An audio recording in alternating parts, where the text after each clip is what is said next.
21 رمضان سن 40 ہجری۔ کوفے کی فضا بوجھل ہے۔ مسجد کے ستون گواہ ہیں کہ ابھی کچھ دن پہلے امیر المومنین حضرت علی ابن ابی طالب نے اسی محراب میں آخری سجدہ کیا تھا۔ زہر آلود تلوار کے وار نے ایک باپ کو بیٹوں سے اور ایک امام کو امت سے جدا کر دیا۔ حضرت علی کی شہادت کے بعد لوگ حسن ابن علی کے پاس آئے، وہی حسن جو رسول اللہ کے نواسے اور جنت کے جوانوں کے سردار تھے۔ اہل کوفہ اور عراق کے قبائل نے آپ کے ہاتھ پر بیعت کی۔ دوسری طرف شام میں حاکم شام برسوں سے اپنی سیاسی طاقت مضبوط کر رہا تھا۔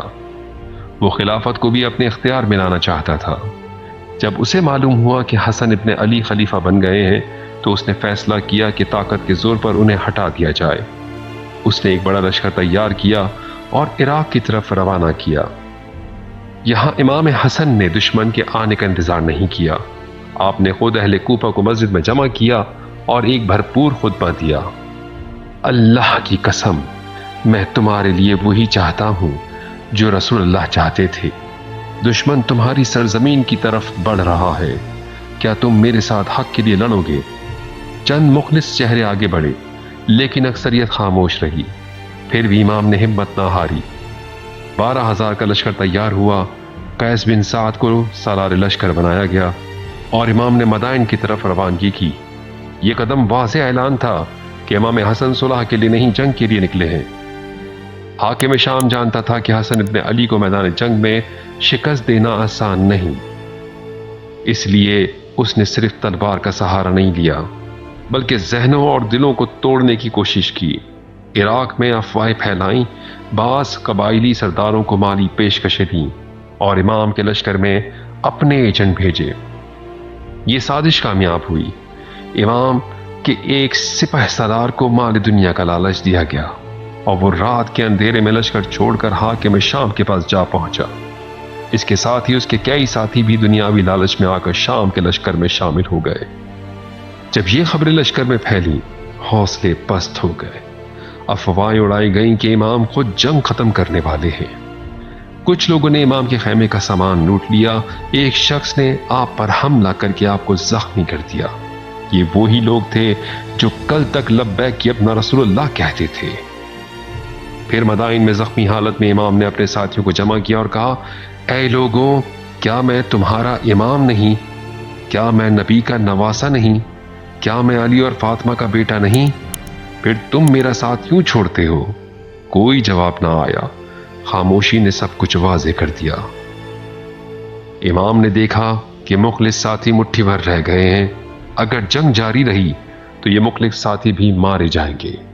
یہ وہ لمحہ تھا جب امام حسن نے جنگ سے ہاتھ کھینچ کر صلح کا فیصلہ کیا، نہ کمزوری کی وجہ سے بلکہ امت کو مزید خوریزی سے بچانے کے لیے۔ یہ صلح ایک ایسا معاہدہ تھی جس میں واضح شرطیں تھیں۔ نمبر 1، حکومت قرآن و سنت کے مطابق چلائی جائے گی۔ نمبر 2، اہل بیت اور ان کے چاہنے والوں کو نقصان نہیں پہنچایا جائے گا۔ نمبر 3، علی پر ممبروں سے نازیبا کلمات کہنے کا سلسلہ بند کیا جائے۔ یہ معاہدہ امام نے اپنی جان یا منصب کے لیے نہیں کیا بلکہ امت کو ٹوٹنے سے بچانے کے لیے کیا۔ یہ صلح اس وقت کی گئی جب امت نے اپنے امام کا ساتھ چھوڑ دیا۔ وفادار ساتھی مٹھی بھر رہ گئے اور جنگ جاری رہتی تو وہ بھی قربان ہو جاتے۔ یہ کمزوری نہیں تھی بلکہ ایک ایسی حکمت تھی جو حالات کی مجبوری میں اپنائی گئی تاکہ باطل کا چہرہ بے نقاب ہو اور آنے والی نسلوں کو حق و باطل کا فرق ہمیشہ یاد رہے۔ یہاں ایک نقطہ سمجھنا ضروری ہے۔ امام حسن اور امام حسین دونوں نے اپنے اپنے وقت کے مطابق فیصلہ کیا۔ امام حسن کے دور میں دشمن نے خلافت پر قبضہ تو کیا تھا مگر ظاہراً خود کو قرآن و سنت کا پابند کہتا تھا، لیکن امام حسین کے وقت یہی طاقت کھلے عام دین کے بنیادی اصول توڑ رہی تھی، حلال کو حرام اور حرام کو حلال کہہ رہی تھی اور باطل کو اسلام کا نام دے کر پیش کر رہی تھی۔ یہ وہ وقت تھا جب خاموشی دین کی جڑ کاٹ دیتی۔ اس لیے امام حسین نے خون کی قربانی دے کر باطل کا چہرہ بے نقاب کیا۔ دو مختلف ادوار، دو مختلف حکمت عملیاں، مگر ایک ہی مقصد، اسلام کو زندہ رکھنا ہے۔